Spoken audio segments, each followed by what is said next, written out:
You're listening to The Voice of Russia in London with me, Daniel Sinner. In this discussion, we're talking about the use of civilian drones.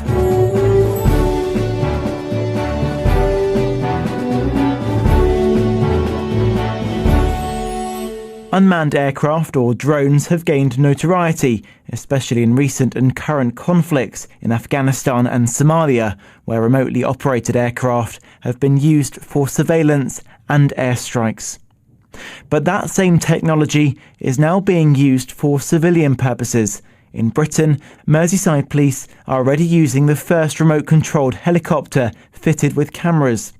They say its main purpose is to tackle antisocial behaviour and public disorder. Merseyside's Assistant Chief Constable says the drones help put more officers on the streets, and maximising technology is a powerful way of achieving this. A new report by the UK's Aerospace, Aviation and Defence Knowledge Transfer Network has attempted to analyse the way drones will transform society in future, including for crop or wildlife monitoring and jobs like checking railway lines. But what do they look like? The one being used by Merseyside Police is 1 metre wide and weighs less than a bag of sugar. But civil liberties groups are concerned about how the technology could be developed, and they say they're worried about an invasion of privacy. Joining me for a discussion on the civilian use of drones is Stephen Harris, senior reporter for the Engineer magazine. Harry Rogers is a local peace activist from Wales, and Robert Dewar is Emeritus Professor of Computer Science at New York University and President of Adacor, who provides software for commercial aviation and defence companies. So let's begin with Stephen Harris, senior reporter for the Engineer magazine. Stephen, should we be using drones in the UK? I think drones for civilian purposes have a huge potential to make quite a contribution to society in all sorts of different areas. But I think we need to be really careful with regards to regulation and oversight to make sure that they're not misused, and also to ensure that they're safe. And Robert Dewar. Right. My main concern, there are obviously a whole range of concerns, but my main focus and concern has been on safety. These things are potentially quite risky, and in the current situation not sufficiently well regulated, in my opinion. So that's my focus. Is I think if we do deploy these things, especially they're liable to be employed in the high population areas, there's a real potential for safety issues, and so that's been my concern all along. And Harry Rogers. Safety is an issue, of course, and where I live in West Wales, they're currently testing the Watchkeeper drone. It's a government drone that's being tested up on the airfield in Cardigan. I mean, they've already had accidents with that testing that drone, where one has crashed into the runway, another one actually crashed into the road outside the airfield. And hit a parked car. Luckily, there was nobody around there. But aside from the safety issues, Harry, do you think that we should be using them for their other purposes in the UK? There are a number of purposes to which they're going to be used, to which I would object, and these are civilian purposes. There are, of course, when they carried out the consultation process for setting up drone testing in West Wales, in Aberfoyle, they used this argument about the civilian uses of drones, and talked about the way in which it would do wonderful things for agriculture, marvellous things for shipping, so that they would be able to track things that they haven't been able to do in the past because of bad weather, and also they could use drones in situations where it would be dangerous to put a piloted. Well, that all sounds great then. What on earth could be wrong with that, Harry? That sounds great, and there's nothing wrong with that. But the civilian uses to which I object are the ones to do with surveillance, infringing on civil liberties in society, and also the fact that they're starting to investigate using artificial intelligence in unmanned aerial vehicles for transporting vehicles for planes, particularly from one place to another with no pilot whatever in them. And the Australia project, which was funded partly by the major military companies and partly by the National Assembly for Wales, is an example of that, where they've been doing extensive work on that. Well, let's go to Stephen Harris. He's a senior reporter for the Engineer magazine. Stephen, we've obviously heard the surveillance aspect with the use of drones. We already know that it's being used in warfare, and we know that Merseyside police have been using it to tackle on antisocial behaviour. But how else can we be using these drones? There's a huge range of potential uses for drones. I mean, think of some really things that most people would agree would be positive uses. In environmentalism, for example, they can be used for a huge range of purposes with regards to gathering data to monitor climate change, to make sure rainforests are being protected, to watch over protective wildlife species. You can go into all sorts of dangerous areas that you wouldn't be able to easily send a human, like in the Arctic or even in volcanoes, for example, potentially.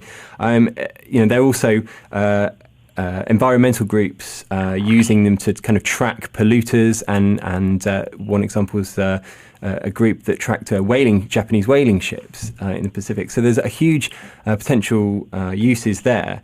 And also in things like disaster relief. In Haiti, they flew drones over the island to kind of try and assess some of the damage, to try and plan infrastructure recovery. And in search and rescue as well, you could even have drones that sort of seek out people in buildings that potentially are in danger of collapsing or have been attacked, or people lost at sea could sort of fly over the water and search for people. Professor Dewar, obviously, aside from the safety concerns that you have, these drones are a powerful technology that we should be utilising, isn't it?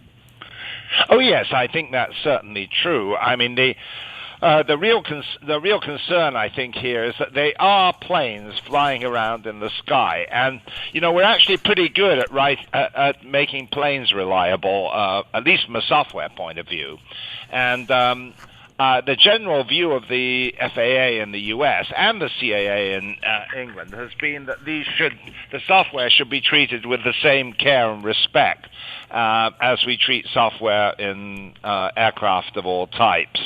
And I think that's a reasonable point of view, but there's an easy rush to get these things into the air without that kind of care.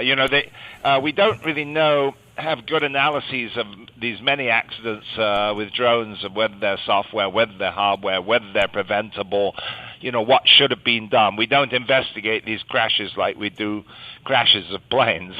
And I think it's really important to take the view. After all, once these things are in the air, there's a lot of potential for safety issues. They can crash into other planes. They can certainly crash into people, buildings, and cause a lot of havoc. I mean, obviously, there's a big debate about the range of appropriate uses, and we've heard a good list here of uses which seem definitely positive, and I think there'll be a consensus on the use. We know there's a big debate, and it will be an ongoing debate over their use in surveillance. I mean, the whole issue of surveillance, especially in the UK. Well, let's go to Harry Rogers and hear some of his concerns, because Harry, you've already outlined some of your surveillance concerns, but interestingly, what are your concerns with the invasion of privacy here?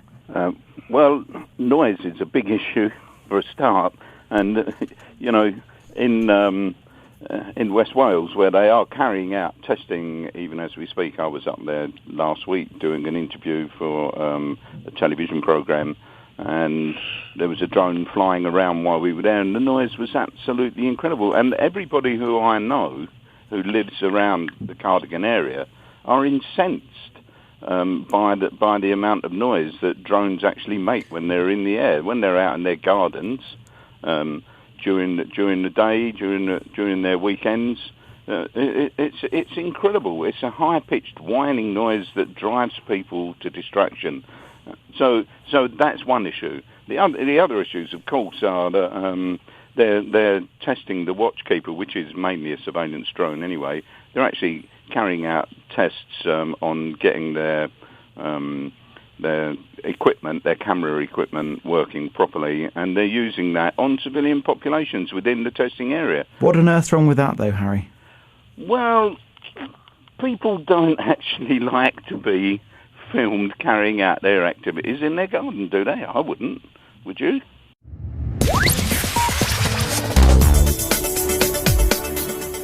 You're listening to The Voice of Russia in London with me, Daniel Sinner. Joining me for a discussion on the civilian use of drones is Stephen Harris, senior reporter for the Engineer magazine.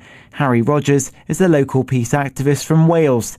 And Robert Dewar is Emeritus Professor of Computer Science at New York University and President of Adacor, who provides software for commercial aviation and defence companies. So your concern is that they're going to be used over people in their garden, as opposed to, as they've already been used by Merseyside police to tackle antisocial behaviour and to hover over people on a Friday night to make sure and help lower crime. Well, the arguments for and against the use in terms of police forces is highly debatable. Mm-hmm. It's very interesting that when you look at the fairs that have taken place up at Park Aberporth over the last few years, where different commercial and public bodies have come along to look at the future uses of drones, that the vast majority of people that have turned up to those events have been police forces. Now, I'm not objecting to them being used, providing that there is adequate there's adequate investigation and checking that they're being used properly. Sure. Stephen Harris, senior reporter for the Engineer magazine. There is this concern that with surveillance does come indiscriminate monitoring of locals and of the public. As Harry just said, he doesn't want to be watched while he's in the garden. No, I don't think anyone does. I think Harry's got it right there, that there is potential use for these, perhaps even in some surveillance applications. For example, you could have a police UAV, UAV being another name for a drone, monitoring a large crowd of people, perhaps at a football match, and they might be able to start to spot if there was overcrowding in a particular area or perhaps some violence taking place, and the police could direct their resources, their officers on the ground to go to that area. But then it does become more of an issue when you're talking about filming people's faces, filming people, spying on people, watching people. And I think Harry's right there where we talk about it's not the technology itself that's the problem. It's the need to there to be sufficient oversight and regulation to make sure it's not misused. Robert Dewar, do you share those concerns that you've just heard? Oh yes, I certainly do. I mean, you know, it's a long discussion how much surveillance you tolerate, and you know, I think no one would tolerate, for instance, the police putting surveillance cameras inside people's homes. But if you have surveillance drones buzzing around and looking in windows, that's pretty close equivalent. And so I think if drones aren't carefully monitored, they really add a whole extra dimension to the concerns of excessive surveillance. But this is just adapting. The police say this is just adapting the similar technology that they've already got on vans, on helicopters, and the CCTV we see on lampposts on every street corner. Right, but you know, these things are progressive, and drones potentially have far more potential for penetrating privacy than CCTVs on cameras in public places. I mean, I think everyone, you know, the UK has an unusually high tolerance for public surveillance, but when that begins to cross the line into private surveillance of people in their homes, in their gardens, in what circumstances that they would normally consider private, that's probably for many people crossing the line, and I think we have to be careful. And we certainly need a sort of widespread public debate on you know, what people are comfortable with, and in terms of the balance between preventing crime and invasion of privacy. This is always a delicate balance. There's another issue here which I think it's quite easy to overlook, which is that we kind of assume that the dangers of surveillance come from the state, and police forces and other authorities spying on us. With UAVs, there's actually a danger as well that people could be spying on each other, because UAVs, they're not something that is solely held by military or big technology firms. These are things that people are making in their homes now. It's actually very easy, if you know how, to get some quite relatively basic software and use that to adapt a remote control plane. And there are tens of thousands of people in the US, particularly. There's a whole community who are building their own UAVs, and you equip that technology with a smartphone, say, and you have your own mobile flying video camera that you could send anywhere. Now, again, it could be used for good purposes, or it could be used to spy on people and for negative things, and that's why it's really important to that we have the debate and we formulate the correct regulation. Because that's interesting. At the moment, current laws in the UK say that you can fly your own drone. It is still possible for people to roll it out as much as America. At low altitude. And obviously at a certain weight and a certain size. The director of the aerospace KTN, they launched this new report attempting to capture and analyse the future use of drones, but she said there's not going to be any new regulations and they'll comply with the regulations in place. Do you think there needs to be a new level of regulation? I think we certainly need to look at it because of this issue that anyone could be able to build a drone. You can order parts off the internet. Once we get to the point where we have technology that enables you to actually build these things in your own home, not even from kits, but essentially printing out complicated parts and putting them together, and people can write their own software and they can develop these things themselves. Not that that's necessarily a bad thing. It's always about how do we use the technology and how do we make sure it's not misused. Harry Rogers, there seems to be this concern, as Robert Dewar said, that the UK public seem to accept a very high level of CCTV. But do you agree that there's a presumption that it's fine for someone to always be watching you, and these drones exacerbate that concern? I don't agree with that at all. I think that there are large numbers of people in the UK who don't like the idea of CCTV surveillance, whether it's on lampposts or it's in the drone. It's still CCTV, whichever way you look at it. And the issue that really I think needs to be looked at in terms of regulation is this whole issue of including artificial intelligence into drones, where drones can start taking decisions about taking actions.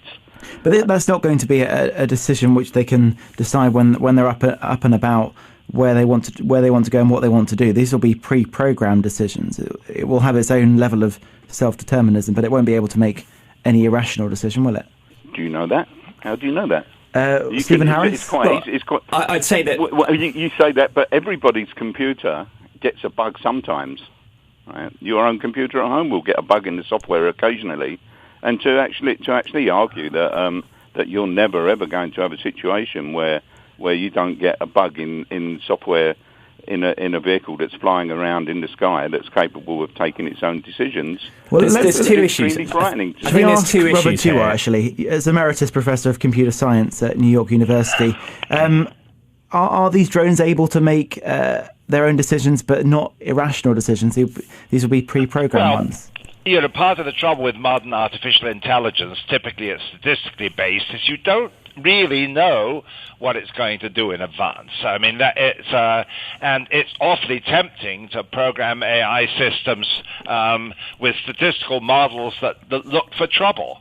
And that's perfectly within technology, to feed them. You feed in a big statistical model which says this is a troublesome situation, this isn't, this isn't, and eventually you build a big Bayesian statistical model, and it's very tempting and perfectly within the available technology to have drones that go hunting for things that look suspicious on their own. And I would think that for those who, favor a high level of surveillance, that's an obvious step and one that we do need to be concerned about.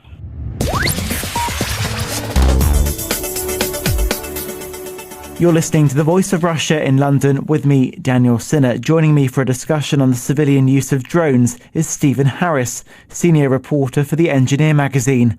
Harry Rogers is a local peace activist from Wales. And Robert Dewar is Emeritus Professor of Computer Science at New York University and President of Adacor, who provides software for commercial aviation and defence companies. Do you think there should be new regulations to govern the use of these drones? I would think so. I mean, I think we suffer in general from this society of technology running ahead of regulations, ahead of laws, and so on. You know, a policeman right now can't stand in the air looking in your fifth floor window and getting high-resolution images of everything that's inside your house. I think someone needs to consider whether that's an appropriate level of surveillance. It's technically easy to accomplish with drones. Let's go back to Stephen Harris, who wanted to come in before. Yeah, I was going to say that there's two issues here. I think, firstly, we should be sceptical of being frightened of some kind of Terminator scenario where we've got drones flying around making their own decisions and doing things that we don't want them to do. However, drones with artificial intelligence, which is what we're increasingly talking about. We're less and less talking about essentially remote-controlled planes, but actually autonomous vehicles. They will often operate on a basis that you program a target or a mission for them, and then they will work out how to do that mission. And that may well include things that perhaps you hadn't expected. And as has been mentioned, there is the potential for bugs in systems. You know, things sometimes do wrong, or computers do behave sometimes in ways that we didn't expect. However, I also think it's worth bearing in mind that there's a stop on that. That is really worrying. You've got a relatively heavy, very technological piece of equipment in the skies that could be subject to a bug. But what I was going to say was it's worth bearing in mind that planes have basically been able to fly themselves since the early 90s. You know, this isn't new technology. This isn't something that's just arrived. What we're talking about are the uses and the applications of it that is the new and interesting side of things. Well, so we've not come out of nowhere with this, but it is worth saying that what we need to make sure is that there is rigorous testing, and that these machines are tested at places like potentially West Wales Airport to make sure that we fully understand how they operate, and that we can be as certain as possible, as certain as we are with any other technology that we put into the air or in other vehicles into which we put our lives, essentially, that we are as sure as possible that they won't malfunction. Harry Rogers, you wanted to come in. Yes, I did. Well, it's one thing programming vehicles to fly from A to B, right? But when you put artificial intelligence that is going to enable drones to be able to go on search and destroy missions, because there's no doubt in my mind that these programs that are being developed, whilst they have a civilian surveillance use, are going to be used in the theatre of war all around the world for vehicles to be able to seek out and destroy. And you know, it's one thing to say that we shouldn't be frightened of a Terminator scenario, but actually, you know, it's not too far away from that. Science fiction writers have been prefiguring all of this for quite a long time, and it does seem to me that as soon as you start to go down that road of artificial intelligence, then you are going down putting artificial intelligence into unmanned aerial vehicles and also unmanned other kinds of vehicles. For example, vehicles on the sea or vehicles on the land, which are being given the same kind of technological advances that you're talking about. I would say that the greater danger is not of computer malfunction here, but of either human error or attempts to hijack these drones. There's also the government's use of them. You see, it's all very well when you to advocate the use of these things all the time that you've got a government in power that's going to use them for benign purposes. And that's why we need to ensure that there is correct regulation and sufficient regulation. For all kinds of purposes. Sure. Should we let Stephen have his point, Harry, and then we'll come back to you, Stephen Harris. So, that human error and kind of negative, dangerous attacks on drones are probably something we should be more worried about. It's been demonstrated that it's relatively easy to fool drones into thinking they are somewhere where they're not, using a technique called GPS spoofing. And doing that, you can essentially hijack a drone. Now, if you're okay, this is potentially much worse for obviously military drones. And if you've got a video camera on a drone and that's it, there's probably not an awful lot you could do with it in terms of misusing it, apart from annoying people, bringing it down in dangerous and creating dangerous situations. But I think that's more of an issue than perhaps the technology, the artificial intelligence technology, suddenly going haywire and trying to take over the world. Robert Dewar, let's come to you now, because you're obviously a specialist on the safety issues of the drones. And what have you got to say from what you've heard already from Stephen Harris and Harry Rogers? Well, one thing to point out is that, there tends to be a viewpoint, all software has bugs and we should worry about that. But we actually can do pretty well if we decide on appropriate regulation and requirements. We've never lost a life on a commercial aircraft due to a software implementation bug, because we use very strenuous certification procedures. So just in terms of that concern, I think we could address it if we have a mind to, but it delays deployment of these things. It increases their expense, and there's always there's some manufacturer and there's some police department that wants to get these in the air as soon as possible and as cheap as possible. So that's a tension that I think has to be dealt with. I would also point out there's another dimension of concern, which is these in the hands of the government, these build huge files of information, as does any kind of surveillance, but the drones in particular have the potential for gathering, more private information. Do we know, and do we put into place the means to protect that properly? And we have numerous incidents. They happen every week of security violations and massive breakdowns of software that just isn't handled in a safe way. And just that wealth of data, I think, is worrisome, especially as it's a CCTV camera on a public place is sort of a very well-defined thing. As you walk around the streets of London, you know that you're likely to be on camera nearly all the time. You might not like it, but you know about it. And and that's something you have to adapt to. And in any case, if you're on a public street, people could be watching you. So you can argue that the CCTV cameras are just an extension of societal surveillance that happens by people watching people anywhere, but not in their homes and not in their private places.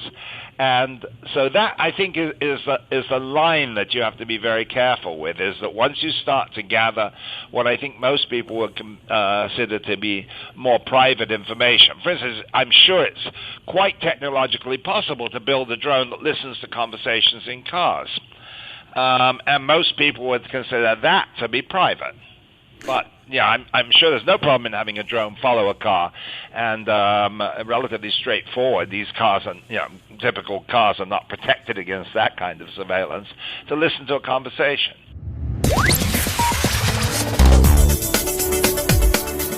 Well, unfortunately, we're out of time for today's discussion, but thank you to all of my guests. Stephen Harris, senior reporter for the Engineer magazine. Harry Rogers is the local peace activist from Wales. And Robert Dewar is Emeritus Professor of Computer Science at New York University and President of ADACOR, who provides software for commercial aviation and defence companies.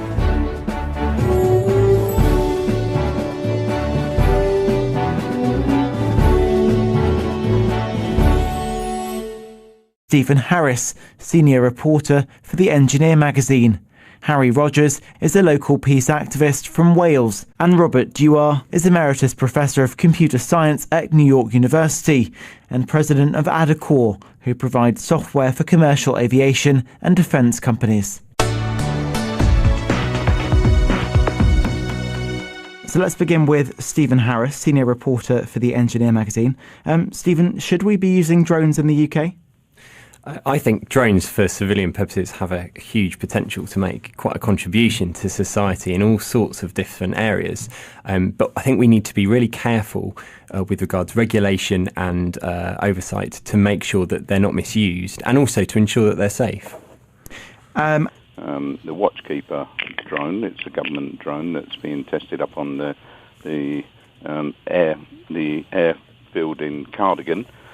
I mean, they've already had accidents with that testing that drone, where one has crashed into the runway, another one actually crashed into the road outside the airfield and hit a parked car. Luckily, there was nobody around there. But aside from the safety issues, Harry, do you think that we should be using them for their other purposes in the UK? There are a number of purposes to which they're going to be used, to which I would object, and these are civilian purposes. There are, of course, when they carried out the consultation process for setting up public disorder. Merseyside's Assistant Chief Constable says the drones help put more officers on the streets, and maximising technology is a powerful way of achieving this. A new report by the UK's Aerospace, Aviation and Defence Knowledge Transfer Network has attempted to analyse the way drones will transform society in future, including for crop or wildlife monitoring and jobs like checking railway lines. But what do they look like? The one being used by Merseyside Police is 1 metre wide and weighs less than a bag of sugar. But civil liberties groups are concerned about how the technology could be developed, and they say they're worried about an invasion of privacy. Joining me for a discussion on the civilian use of drones is Robert Dewar. Right. My main concern, there are obviously a whole range of concerns, but my main focus and concern has been on safety. These things are potentially quite risky, and in the current situation not sufficiently well regulated, in my opinion. So that's my focus. Is I think if we do deploy these things, especially they're liable to be employed in high population areas, there's a real potential for safety issues, and so that's been my concern all along. And Harry Rogers. Safety is an issue, of course, and where I live in West Wales, they're currently testing. You're listening to The Voice of Russia in London with me, Daniel Sinner. In this discussion, we're talking about the use of civilian drones.